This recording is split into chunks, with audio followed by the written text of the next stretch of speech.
When AIDS started to happen, at around the seventh or eighth person I knew who died of it, I found that I was not able to remember everybody. I have a list, and not counting people whom I only knew professionally, but only people whom I knew personally or socially, as in we'd been at the same party, or guests somewhere, or bought each other a drink someplace.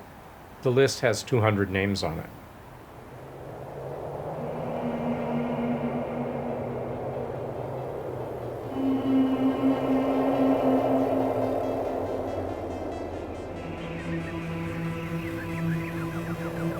You hear about it's not what it used to be from the older generation a lot. It ain't what it used to be. Well, it's not. It never was. It always changes, right?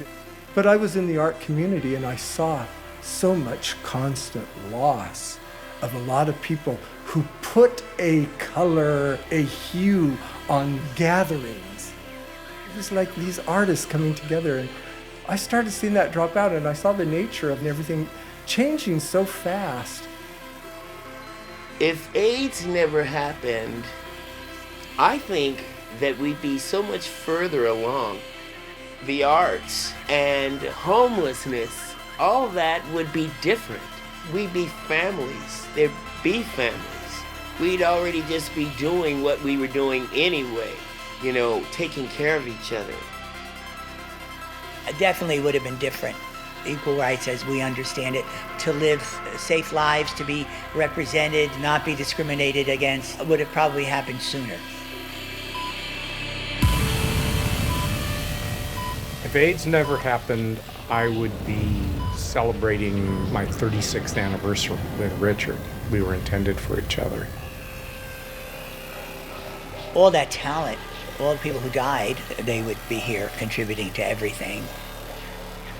Maybe this delay through AIDS, maybe the point of it was to really show our strength.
Tonight, a special report on the American queer colonies.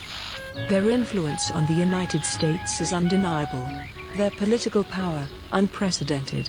As their population and territories continue to grow, they are being scrutinized like never before. On this series, we will explore the history, present and the future of what has been called the secret country.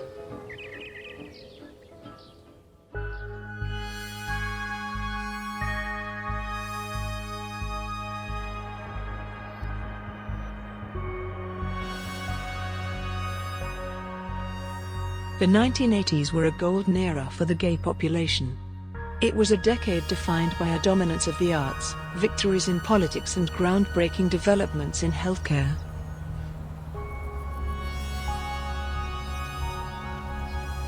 Among the many achievements was the founding of Stonewall Nation, a collection of queer communes.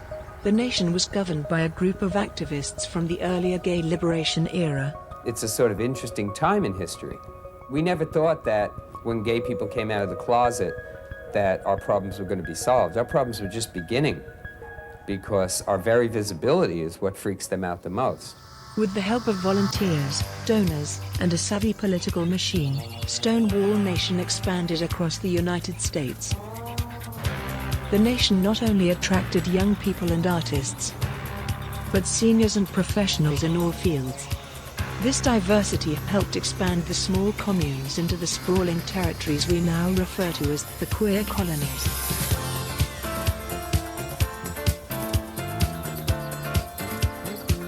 the colonies are self-sufficient.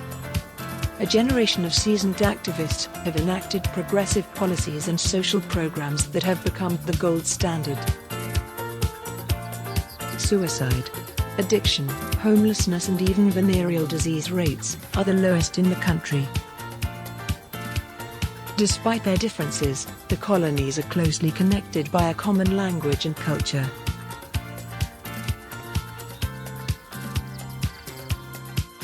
Now, after electing countless progressive politicians across the country, the colonies face their biggest challenge yet: the nomination of colony ambassador Vito Russo to be the first openly gay president of the United States.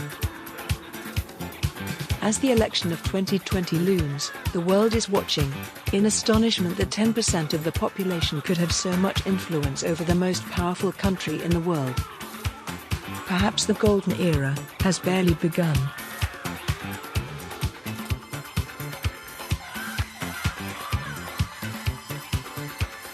Coming up, we will explore the politics, nightlife and sexuality of the American queer colonies, as well as the consequences of these freedoms and their effect on the rest of the world.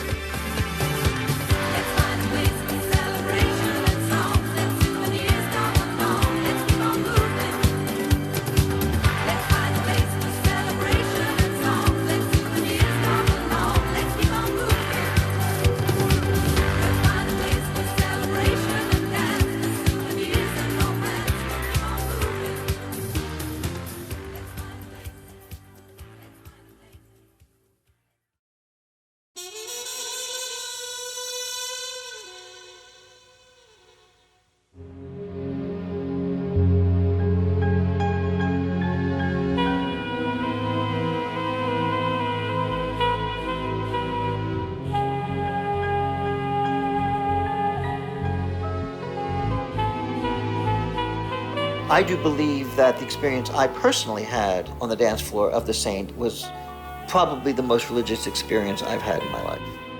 I don't know whether it's the collective energy of the crowd that creates it, or the passage of time and the lights and the sound and the music. The natural endorphins are kicking in. It's actually meant for you to lose your identity so that you're having a tribal experience, truly. When I first started going to clubs, which would be the late 70s, black culture and gay culture were inventing disco. They were inventing nightclubs. I mean, there was no such thing as DJing, turntables. Those were invented for clubs like the Paradise Garage. And then you're hit with this kind of biblical plague. Both of those happening simultaneously is almost overwhelming. And kids today have no idea what it's like. If they took their phone and went through their whole contacts, and I just said, okay, now imagine that like 1/3 of these people are dead. That's what AIDS was like. Sure, I would be different if AIDS had never happened. It sort of hardens you in a way. All that lost talent, those brilliant minds, what would they have created that would have changed the world?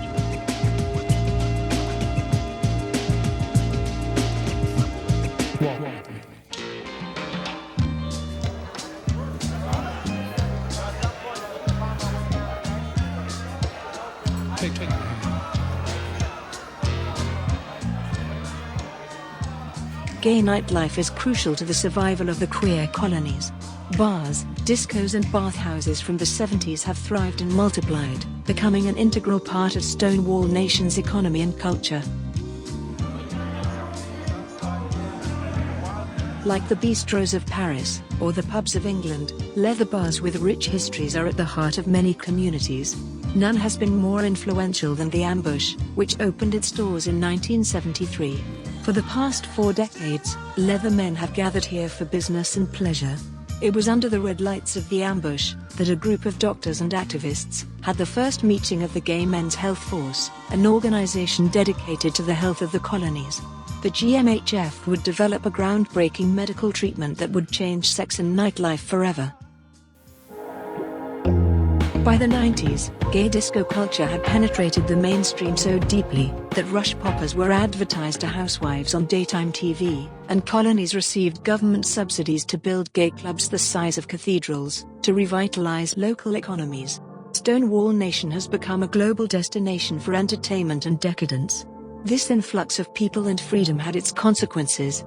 At the end of the 90s, a rise in venereal disease posed a threat to the health of the colonies. However, the government offered little assistance for this, so Stonewall Nation funded the GMHF to develop a solution. What resulted was the most innovative medical advancement since antibiotics. Imagine poppers that protect you from STIs. Introducing Espera, the first inhalable prophylactic developed by the Gay Men's Health Force. Espera prevents the sexual transmission of viruses, bacteria and parasites. Talk to your health provider and discover if Espera is a fit for you.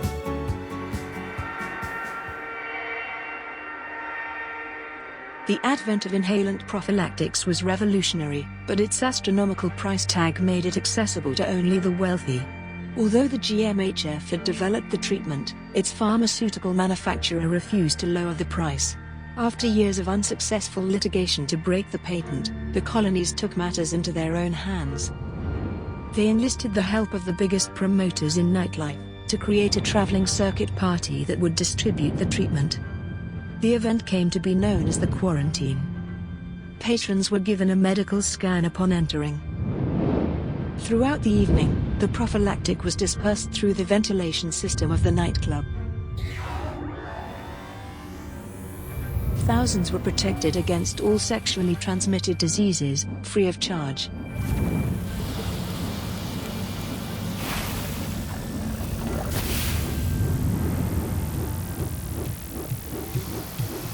For the first time in history, disease would have no dominion over sex.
You know, I think we accomplished something with the gay cruise.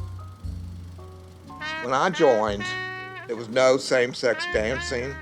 You could be arrested if you held a man's hand. Your name would be in the paper the next day under attempted crimes against nature. The police would beat you up. If you got out of jail, you might find your possessions on the street. Apartment leases have moral clauses in it. You would lose your job.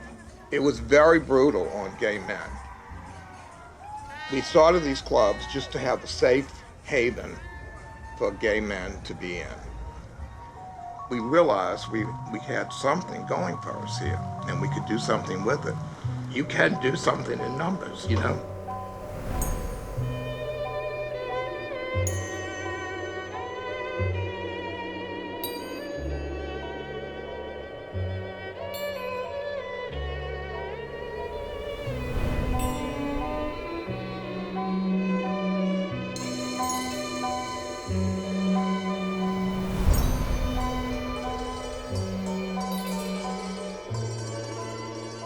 You could dance at the balls without the police interfering because we were chartered by the state as a normal Mardi Gras crew. In the beginning, the only people who would run to us were black labor organizations. And now we had like 8 gay clubs at the time. We would go to 2 balls every weekend for like 4 weeks or 6 weeks. There were so many balls.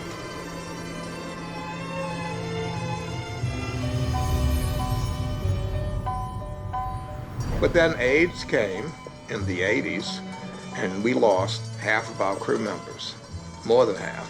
And all the crews did. And some crews just fell by the wayside because they couldn't continue. A lot of people lost the will to do this again, thinking it was too frivolous. And that's exactly why we wanted to keep it going, because it was frivolous. You know, you have to laugh sometime. I once saw an AIDS documentary in San Francisco, and it was so grim. And I'm thinking to myself, didn't you all laugh once? You know, you had to find something funny to laugh at. The main thing we have to do is bring in young people into the club. You can't have all these old geezers. You have to have people who are willing to continue this.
Over the past decades, the carnival crews of the South have multiplied and spread their traditions and theatrics throughout the queer colonies.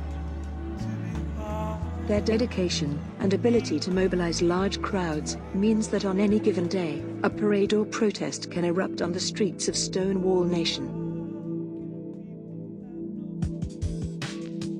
Crew meetings, fundraisers, and balls are a fixture on the social calendar of most people in the colonies. Some crews have expanded beyond their Mardi Gras roots into activism and politics. The most important issue to the crews is the quality of life and health of its gay seniors. Despite decades of fighting homophobia, studies show that queer seniors in the colonies have the longest lifespan in America. Much of this can be attributed to the efforts of the crew of Yuga, the oldest crew in Stonewall Nation. The actual experience exceeds all expectations. It is something that's hard to put into words. All these things that may seem big and impossible are not. It gives people that type of energy, that type of power.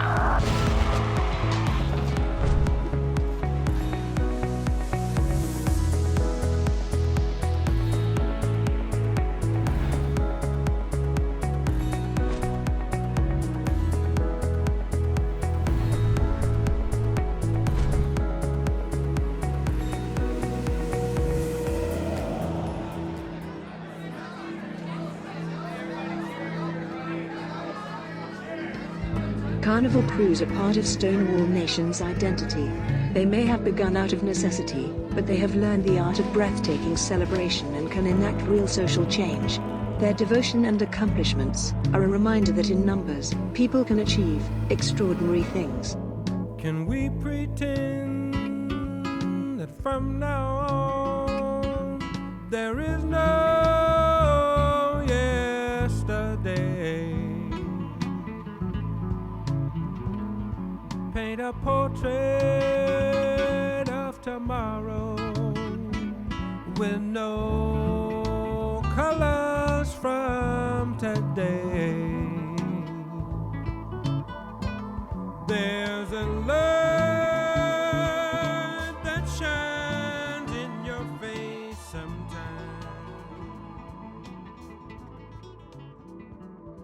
That takes my feelings, wraps them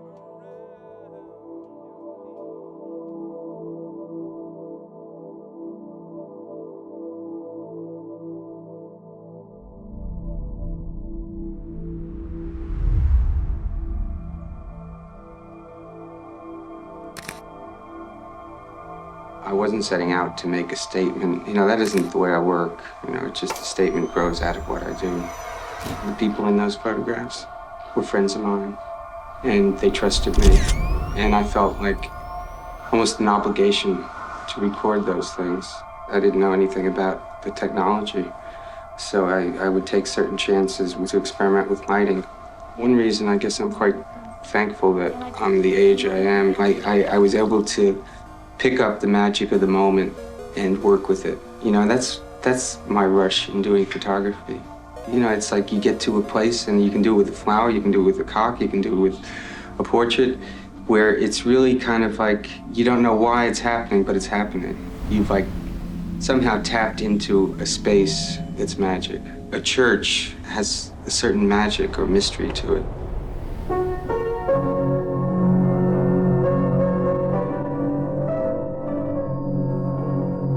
By 2020, the controversial photographer Robert Mapplethorpe had grown the largest social media following on the planet. His Instagram account is followed by more people than the entire Kardashian family combined. Yet, after years as a mainstream success, the artist returned to his roots to document the leather community of the queer colonies. Ever the rebel and savvy self-promoter, he has defied censorship, broadcasting queer sexuality to millions, and in the process, humanized the most enigmatic people of Stonewall Nation. At the start of the millennium, there was no facet of American life that was untouched by the queer colonies. Their most influential group is the leather and kink community. Tribes that formed in the early 1950s have grown and diversified. Their numbers give them extraordinary influence in elections, rivaled only by the evangelicals. They were crucial in handing Vito Russo the presidency in the 2020 election.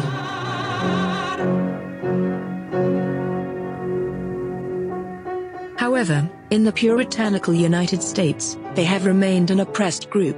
Most Americans do not understand how a sexual fetish came to form a society, and why their flag is ubiquitous across Stonewall Nation.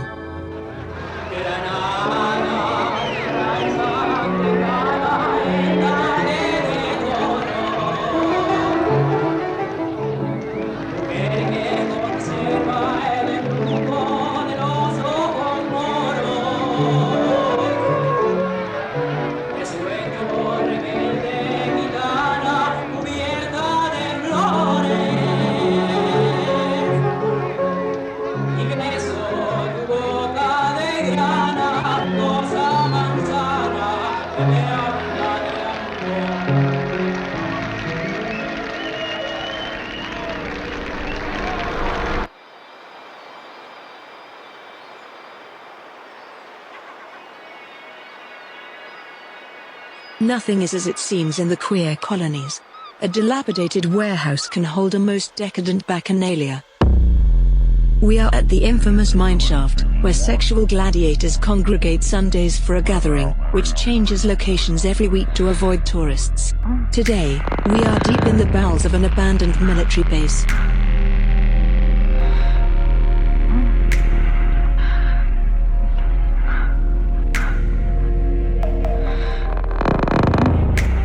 The only camera allowed is Robert Mapplethorpe's, but we have been granted unprecedented access.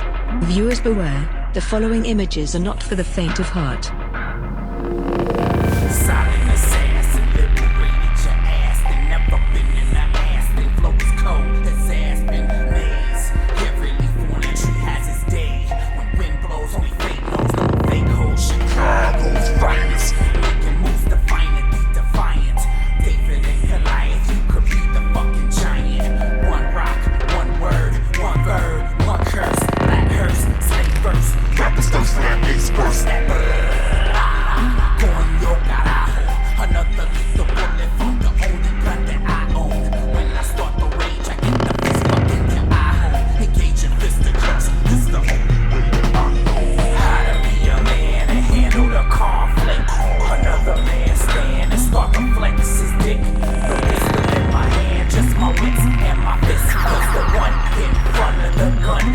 forever. Bang, bang, I shut you down. Bang, bang, you hit the ground. Stay there, lay there, hold your heads and pray there. To the gods, the new and the old. Tonight as I do as your toe. These freedoms did not come without a price.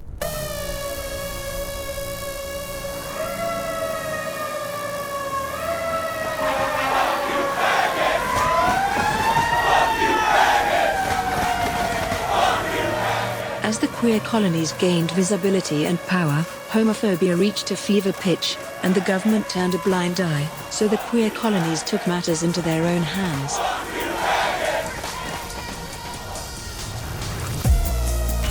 Neighborhood watch groups, like the Butterfly Brigade, organized caravans for their citizens to travel in, part protest and part celebration. The clear message was, we will not be intimidated. Meanwhile, another plan was brewing in the mind of a Republican lawyer and lobbyist from San Francisco named Duke Armstrong. Mr. Armstrong made a name for himself representing the owners of bathhouses that were destroyed. He was a proud Leatherman, who argued sexual traditions should be protected by the law. Through clever political and legal maneuvers, Mr. Armstrong took his case all the way to the Supreme Court, and achieved the unimaginable. The colonies became protected as a religious organization in the eyes of the government. Its spaces became sacred, tax-exempt and immune to evictions. Mr. Armstrong has become an unlikely hero for individual rights.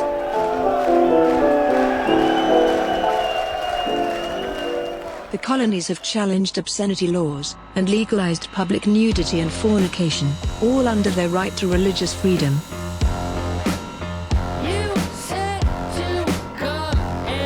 The leather community has embraced its new status as a religion with gusto, staging elaborate sexual rituals for publicity, funding and pleasure.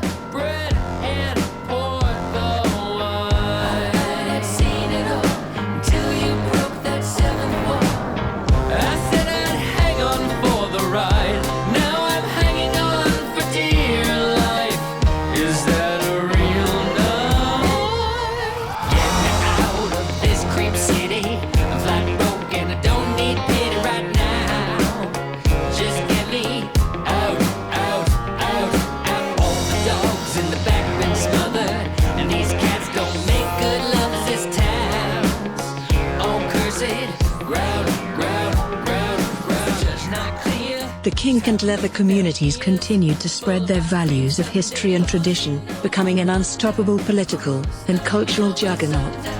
Never gave a goddamn. I gave 21 grand. 'Cause baby, I love you more than the trash can. I said I'd give you one more try. Now I'm giving up the good life. I'd make a bad one. Get me out of this creep city. I'm flat broke and I don't look pretty right now. Just get me out.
I've seen ghosts. I've been touched by ghosts.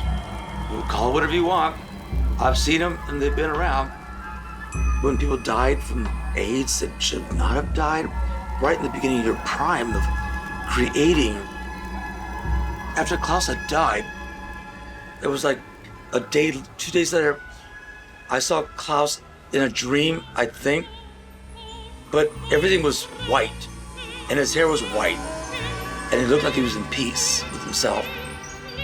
I saw this gigantic future in front of us. I saw this golden light shining on us saying, you guys are gonna be the most fantastic stars in the world ever. People are gonna gag when they see you.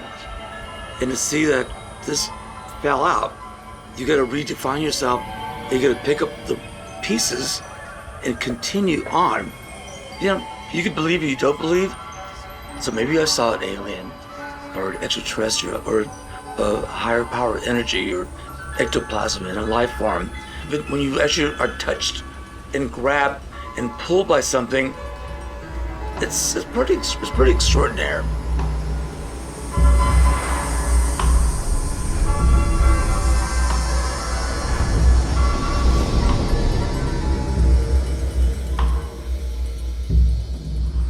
While the queer colonies have a reputation for hedonism, they are in fact deeply spiritual. Stonewall Nation has no official religion, but a tapestry of rituals, traditions, and teachings. Spiritual movements from the 1980s and 90s flourished into a modern queer theology, and on December 1, 1999, the Supreme Court legally recognized the colonies as a religion. Here, a rare glimpse of Stonewall monks, blessing the sites of December 1st celebrations. Their order is an enigma. We do know their robes were designed by the fashion mogul Halston, and that they can evade body and facial recognition systems. Authorities have attempted to ban the robe, but it is protected under the religious freedoms of the queer colonies. Stonewall monks are elusive, and a sighting is believed to bring good fortune and health.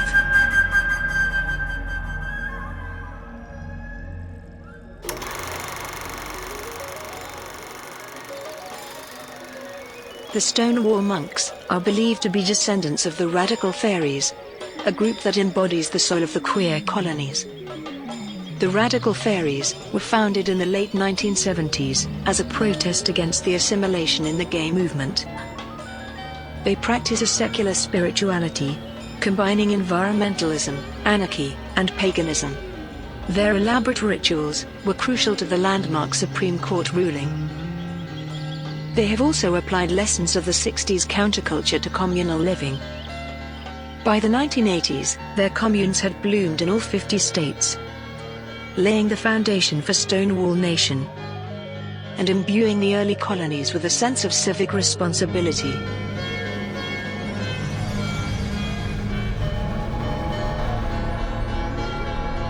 It was in these communes that they pioneered social programs for homeless youth, climate change refugees, and undocumented immigrants. Compassion toward its most vulnerable is central to Stonewall Nation's theology.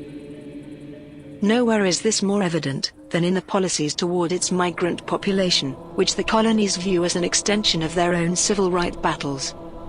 Migrants seeking asylum are welcomed into a network of colony shelters.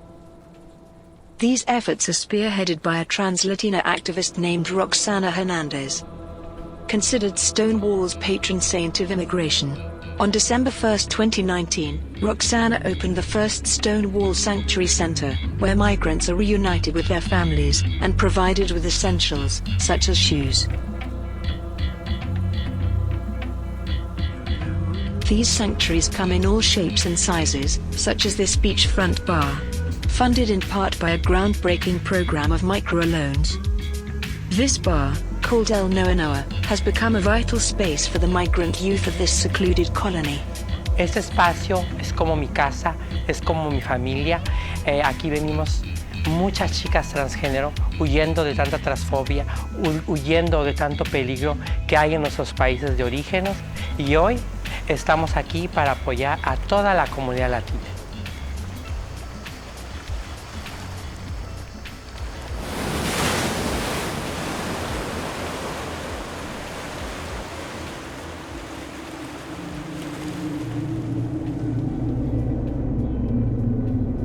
As the queer colonies define their identity, religious violence against queer people continues to plague communities around the world. On December 1, 2021, President Rousseau launched a series of foreign crusades. These controversial missions would define his presidency, and their effects would ripple across the globe.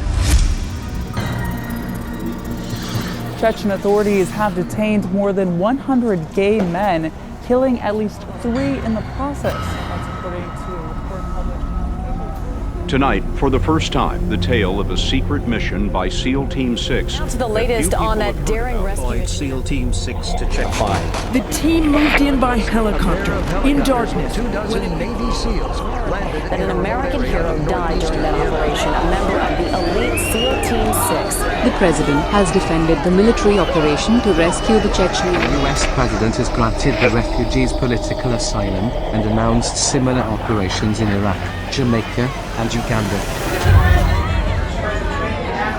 Mr. President, will you respond to these serious questions? When future generations ask what we did in this crisis, we're going to have to tell them that we were out here today and that a brave group of people stood up and fought, and in some cases gave their lives so that other people might live and be free.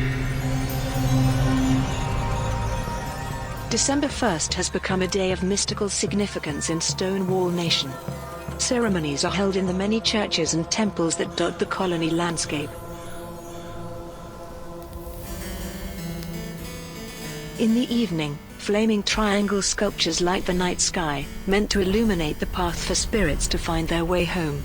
Dialogues with their ancestors has always been deeply valued in the colonies. Since the beginning of their history, queer people have been denied a religion, drained of deities, and forced to borrow from other cultures.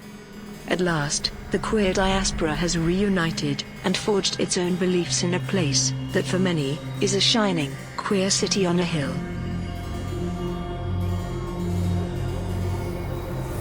In the beginning was the Queen, and the Queen was with God, and the Queen was God. Because you are the light of the world. Because a queer city that is set on a hill cannot be hidden. We have been taught to believe that we have been left in the dark and there is no way out. And because, beloved, it's a lie. And the system that uses our creative, our erotic, our political, and our healing power co-ops, appropriates, and repackages it through capitalism, through patriarchy, through white supremacy, through biblical and religious violence, and then erases from it us. That system is a lie, not us.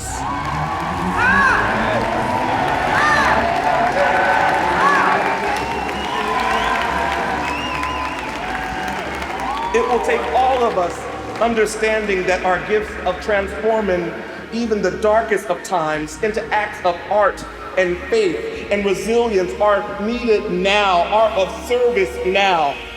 It will take all of us to remember that what we were taught was our curse, our writhing in rhythm together, our one-night stands, and our anonymous sex. And when can sex be anonymous unless you believe that you are a nobody? Yes, we have always declared that a dance floor is an altar is a bar is a church, and a church is a dance floor. Let us return to the meaning that we know God by what God feels like in the dark and not by what you say God looks like. And this means that our queer lives and our pickup lines and our last calls have always been conversations with God.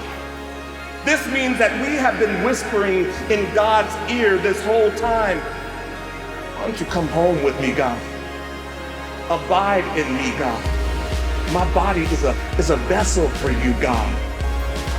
Let us finally and fully welcome in our queer liberation theology. A new queer world order.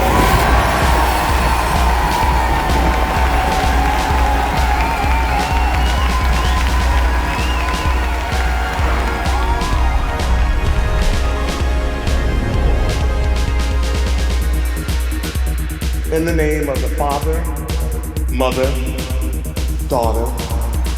In the name of the Son, the Daughter, Son. The ones who are both and the ones who are neither. In the name of the queer Holy Spirit. Amen.